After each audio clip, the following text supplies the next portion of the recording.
Salve, salve, amigo baesiano de todo o Brasil, como é que você está? Continuando o nosso curso extensivo, vamos falar de mineração, vamos falar de ciclo minerador. Lembre-se, Celso Furtado já dividiu a história colonial, a história econômica do Brasil, melhor dizendo, em ciclos econômicos. Um ciclo econômico é um período onde predomina uma determinada atividade econômica, sendo esta atividade econômica o carro-chefe para as demais. No período colonial, temos dois macrociclos ou ciclos maiores. O ciclo minerador, o ciclo canavieiro dos séculos 16 e 17, até final do 17, e o ciclo minerador, que começa ali no finalzinho do 17, mais precisamente no 18, e vai se estender até o 19. Professor, e o café? O café não é do período colonial, meu querido. O café é lá do período imperial. Tá? Vamos ver lá na frente isso aí. Tá bom? Antes da gente começar, não se esqueça. Já se inscreveu? Se não, se inscreva. Ative o sininho, dá um joinha, compartilha. Tá bom? Vamos lá? Vamos em frente. Dois textos iniciais para a nossa reflexão. Acompanhe a leitura comigo e já vamos falar sobre eles. Eu sei que você está lendo aí, mas vamos junto comigo, tem entonação dramática da história. E pior é que a maior parte do ouro que se tira das minas passa em pó e em moedas para os reinos estranhos. O que seriam esses reinos estranhos? Salvo o que esse gasta em cordões, o que se gasta em cordões, arrecadas ou arrecadações e outros brincos, dos quais se vêem hoje carregadas as mulatas de mau viver. Isso é um texto do século XVIII, de um padre chamado João Antonil, você já se deparou com textos deles por aí, onde ele faz um relato da área mineradora. Note, me chama a atenção aqui que ele diz que a maior parte do ouro passa em pó e em moedas para os reinos estranhos. Esse texto é de 1711. É importante saber disso, porque em 1720 a coroa portuguesa vai proibir a circulação do ouro fora de Minas Gerais, ouro in natura, né? Ouro em pó e em pepitos não vai poder mais sair, vai ter que ter barras. Agora, casa de fundição, daqui a pouco eu falo disso. Esse é um texto, como eu disse, de 1711 do século XVIII. Um texto do século XX. Eduardo Galeano, jornalista uruguaio, autor do livro As Veias Abertas da América Latina, um clássico da literatura histórica da região. Tá? Ele diz o seguinte sobre a mineração. O ouro deixou buracos no Brasil, igrejas em Portugal e fábricas na Inglaterra. Buracos no Brasil, igrejas em Portugal, fábricas na Inglaterra. Com base nesta afirmação, para onde foi o ouro das Gerais? Para a igreja em Portugal e para a Revolução Industrial na Inglaterra. Cuidado com uma coisa. É importante que se entenda o seguinte. Dizer que Portugal roubou o ouro do Brasil é uma expressão equivocada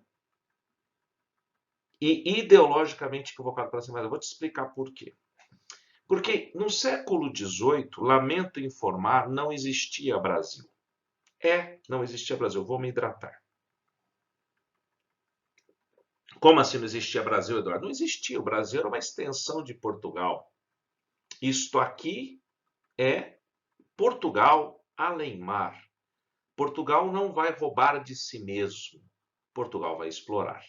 É lógico, numa visão nacionalista ideológica, vamos dizer que ele roubou. Mas ele não roubou. Ele tirou de forma predatória.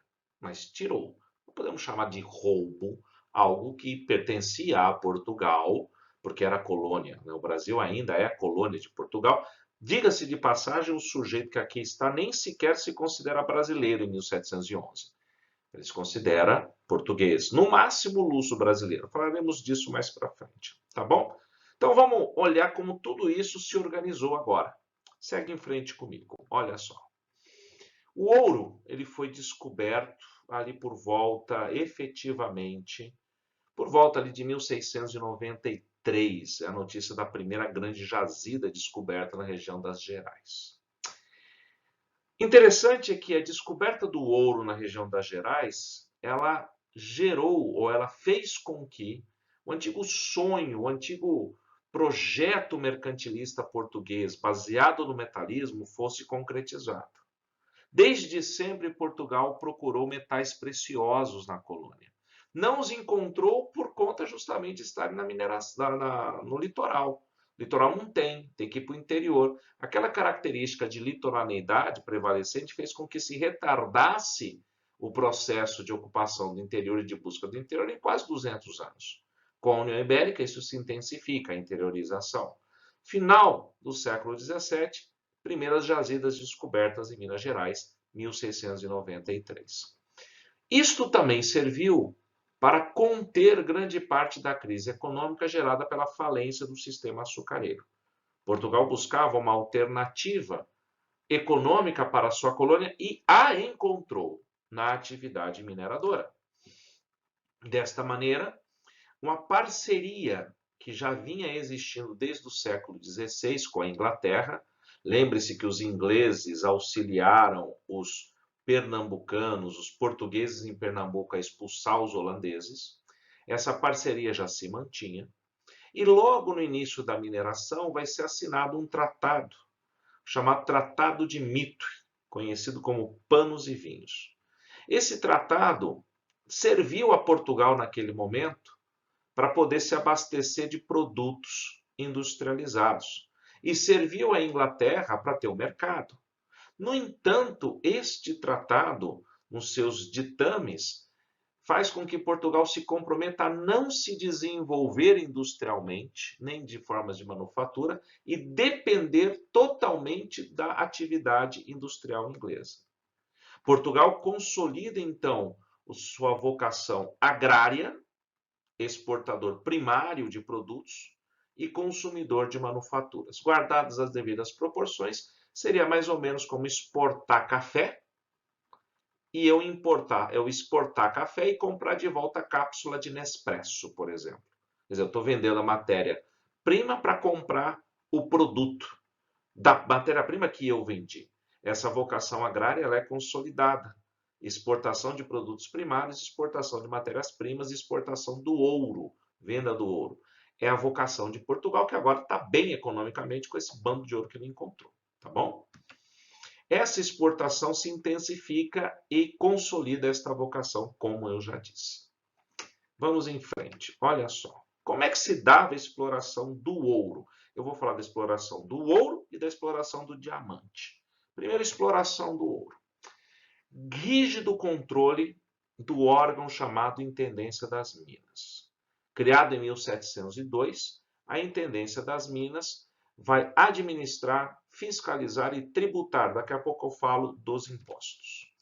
Uma vez que um sujeito encontrasse ouro, ele deveria comunicar imediatamente à Intendência das Minas, que iria fazer o loteamento da área. O sujeito que encontrou o ouro tinha direito de escolher 2 lotes. Esses lotes eram chamados de datas, nada a ver com calendário, pelo amor de Deus. O que são datas? São os lotes destinados à mineração. O sujeito tinha direito a escolher 2 lotes, 2 datas, a coroa ficava com uma, que seria depois leiloada, e as demais sorteadas entre os interessados. Ainda, esta Intendência das Minas proibia a atividade agropecuária na região das minas, na região das datas. Esta proibição gerou uma crise de abastecimento, dado o grande número de imigração para a região. Os primeiros anos foram marcados por fome, por crises de abastecimento. Interessante observar, voltando a falar das datas, que a distribuição e o tamanho das datas era determinada pelo número de escravos que o minerador possuísse. Quanto mais escravos, maior a data. Quanto mais escravos, mais possibilidade de ser sorteado. Ok? Como se explorava? Através da faiscação ou da lavra. O ouro é o de aluvião, daquela atividade gerado pelo sedimento no leito dos rios. Faiscação é a mineração de pequeno porte, minerador solitário, no máximo 2 ou 3 ajudantes. A lavra é de grande porte, com grande número de escravos e implementos hidráulicos. Ok?